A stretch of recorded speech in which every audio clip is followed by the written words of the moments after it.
How do you handicap the chances of this season coming back? Because the rumor now is, and Frank Saravalli had something I think today about a potential of floating it back to, pulling back to 68 games or something like that for every team, because every team has at least played 68 games. So you can say, well, at 68 games, here's what it was, and we'll null and void the last couple games or last 3 games for everybody else. Might be the fairest thing I've seen so far. Points percentage was another one. What are the chances you give the NHL season to come back? And when I say season playoffs, awarding a Stanley Cup at this point. And then we'll talk about the plan involving North Dakota that's rumored. I don't know if that's been confirmed yet. So, from what you've heard, what do you think? What do you actually do? You know anything? Have you heard anything?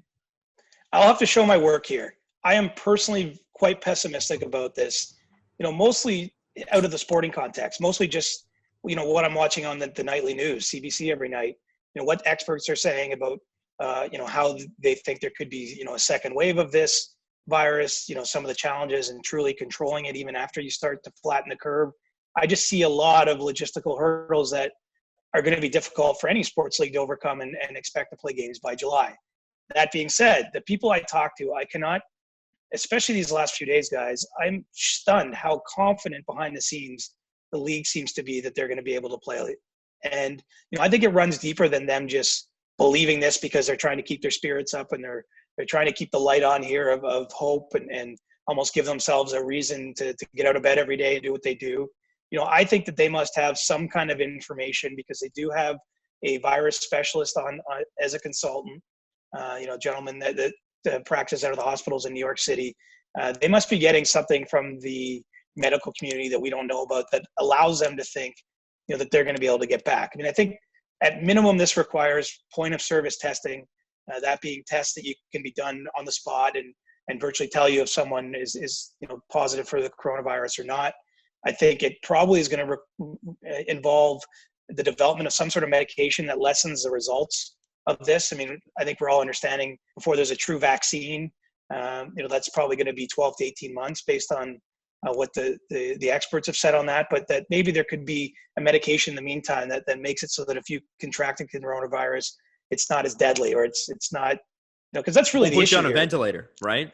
Well, the problem with the thing, honestly, especially because we're talking about young, healthy athletes, and so they don't fall in the danger group, is that it spreads really easily. And in the environment a pro sports team occupies, there's no way to control it. That's why the mumps, went around the NHL a little bit a couple of years ago and other things.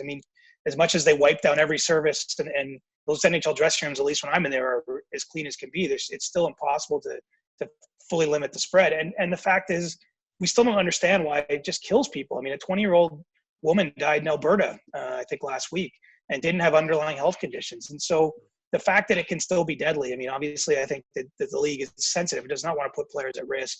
And the fact that it spreads easily, anyway, it's a long way of saying, I just don't see it happening. But people that really know more than I do really believe it's going to happen. And so I hope I'm wrong in this case. As much as I like being right, I want to come on here and tell you what's going to look into the future and tell you exactly how things are going to be.